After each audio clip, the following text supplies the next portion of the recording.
Friends, आज हम इस वीडियो में जो है nature and definition of logic उसको डिस्कस करेंगे कि लॉजिक क्यों हमें ज़रूरी है, लॉजिक क्या होता है, इसकी क्या इंपॉर्टेंस है। तो आइए फ्रेंड्स देखते हैं हम। हमारे पास है nature and definition of logic. मतलब दोस्तों, हम लॉजिक की जो है ना, इसकी सिग्निफिकेंस, इसका यूज़ और इसका इम्पोर्टेंस, वो आज इसमें स्टडी करेंगे कि मतलब जो लॉजिक है इसकी क्या अहमियत है, क्यों हम करते हैं, इसका इस्तेमाल क्या है, इसका इस्तेमाल क्यों ज़रूरी है और इसकी अहमियत क्या है, इसकी इम्पोर्टेंस क्या है। मतलब लॉजिक इतना क्यों ज़रूरी है, उसको हम स्टडी किया जाए, उसको हमें उसको समझा जाए, उसको अंडरस्टैंड किया जाए। तो आज हम दोस्तों ये लॉजिक की नेचर के बारे में स्टडी करेंगे और लॉजिक की डेफिनेशन को देखेंगे कि लॉजिक की क्या डेफिनेशन है और इसकी नेचर क्या होती है, लॉजिक असल में होता क्या है। तो आइए देखते हैं फ्रेंड्स। अगर हम लॉजिक की बात करें तो इसमें हम ये कहते हैं कि लॉजिक से हमें रीजनिंग आती है, मतलब करेक्ट रीजनिंग आती है हमें, कि हम सही रीजनिंग कर सकें, मतलब सही करेक्ट रीजनिंग हो, ना कि हमारी इनकरेक्ट रीजनिंग हो। तो लॉजिक को स्टडी करने से, लॉजिक को पढ़ने से हमें रीजनिंग करने का तरीका आता है। नेक्स्ट दोस्तों, अगर हम ये करें तो जो लॉजिक होता है इसका बेसिक एम, अगर हम देखें बेसिक एम या बेसिक पर्पज़, तो वो ये होता है कि ये हमारे अंदर एक ऐसा, वो कह सकते हैं कि डेवलप मेथड्स डेवलप करता है, सिस्टम ऑफ मेथड और सिस्टम ऑफ प्रिंसिपल डेवलप करता है, जिससे हम आर्गूमेंट्स को इवेलुएट कर सकते हैं। तो इससे लॉजिक से क्या होता है कि develops system of methods and principles. मतलब इससे हमारे पास ऐसे प्रिंसिपल डेवलप होते हैं, ऐसा सिस्टम बनता है जिससे हम इवेलुएट करते हैं आर्गूमेंट्स को, इवेलुएट द आर्गूमेंट्स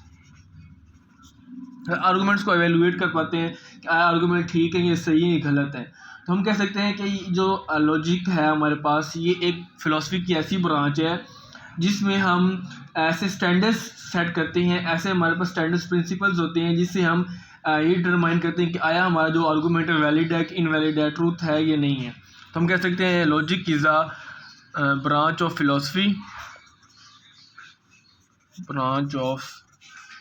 फिलॉसफी, ठीक है, फिलॉसफी की ब्रांच है, और जो कि हमारे पास स्टैंडर्ड सेट करती है, सम स्टैंडर्ड्स और इन स्टैंडर्ड से हम दोस्तों क्या करते हैं, डिटरमाइन करते हैं ट्रूथ को और थॉट को, वैलिडिटी को। ट्रूथ क्या है और प्लस वैलिडिटी जो है वो है कि नहीं है थॉट की, और वैलिडिटी ऑफ थॉट, और जो हमारा थॉट है, जो बात रीजनिंग दे रहे हैं, वो वैलिड है कि इनवैलिड है, वो हम इसमें ड्राइव करते हैं। तो इसमें दोस्तों हमारे पास एप्लीकेशन ऑफ माइंड आता है। एप्लीकेशन ऑफ माइंड मतलब लॉजिक क्या है, it is just application of mind. Mind को यूज़ करना, माइंड को अप्लाई करना, माइंड का, दिमाग का इस्तेमाल करना, वो हमारे पास लॉजिक आ जाता है, लॉजिक और क्रिटिकल थिंकिंग में आ जाता है। तो लॉजिक दोस्तों ये हमारे अंदर डेवलप करती है। इसके अलावा दोस्तों हम ये कहें कि लॉजिक जो है एक स्किल भी है।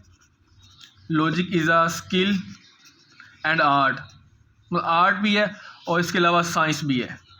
Logic is an art as well as a science. मतलब आर्ट कैसे है दोस्तों, लॉजिक आर्ट इस तरह है कि इससे हम जो है फ्रेंड्स अपनी जो स्किल्स हैं उनको इम्प्रूव करते हैं, इम्प्रूव आवर स्किल्स। तो इस वजह से हम कहते हैं कि लॉजिक क्या दोस्तों, एक ये तरह का आर्ट है जिससे हम अपनी जो स्किल्स हैं वो इम्प्रूव करते हैं, ठीक है। और इसके अलावा हम जब साइंस की बात करते हैं दोस्तों, साइंस इस वजह से है क्योंकि एक सिस्टमैटिक स्टडी होती है। साइंस क्या होती है, साइंस